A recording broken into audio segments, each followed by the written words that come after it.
stimulated virtually every area of my brain, all the senses. That's a senior at a retirement community in Florida, who, like everyone from the Zuck to T-Pain, are giving virtual reality a try. Y'all not leaving me behind in this world. I want to see everything through this now and it's going down. Mr. Payne here, of course, doesn't want to get left behind the technological curve. Not just because autotune is firmly implanted in the spine of his music career, but perhaps because virtual reality devices are finally taking off. Though hopefully not from your face from like 10 feet in the air. Statista says they think the market for virtual reality and augmented reality products will grow annually by more than 10% through 2028. And even though these things have been on the cusp of taking off for decades, tech companies are still developing new and interesting applications for virtual reality or augmented reality devices beyond amusement park rides, simulated skiing, or arming children with virtual rifles like at this 1998 NRA convention. It brought back memories of my travels. In others, it brought back memories of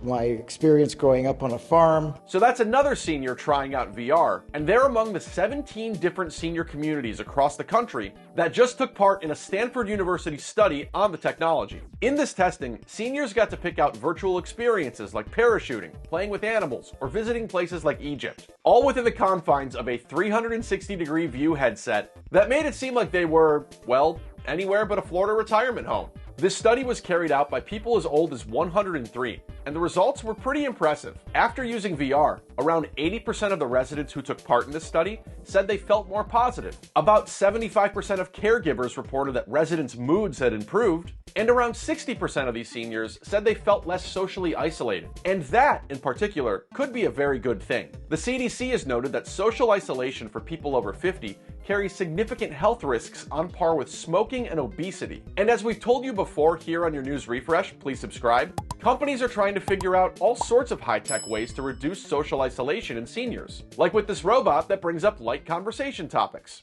What do you think the meaning of life is?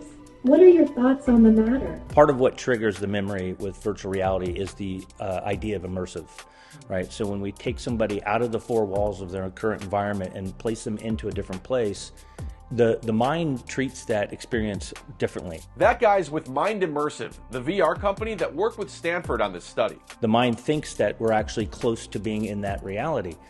So that can bring back a tremendous amount of joy, a tremendous amount of memories. There's actually a lot of opportunity for VR when it comes to memory. And not just the opportunistic $200 price jumps Apple's asking for to retain more of yours in its $3,500 headset. Right now, this senior community we've seen so far is also using VR for its Alzheimer's patients to help trigger memories and spark conversations. And earlier this month, Mind Immersive said it signed a new agreement with the VA to create Virtual Vietnam, an environment in which veterans can explore modern Vietnam while promoting reconciliation, peace, and healing. Now, that's not to say that this tech these seniors are experiencing is perfect. As imagined here by this woman stirring an empty bowl, a doctor showing this poor man his broken brain, or this man here pretending his very nice apartment is a sterile spaceship on a lousy day. Mind Immersive has started using lighter weight VR headsets to address complaints about comfort, and they may begin requiring less body rotation and incorporating larger visuals in order to see scenery, as seniors 80 plus don't enjoy having to move their heads around so much. As noted last year by Statista, the adoption of VR and AR is still in its infancy, but the potential impact of this stuff may be far greater than a PlayStation game where you suspend disbelief for a while to pretend you work in an office, or even spending time in a virtual workspace where you're not able to get real-life work done because your partner's making too much noise in the kitchen. Just to think,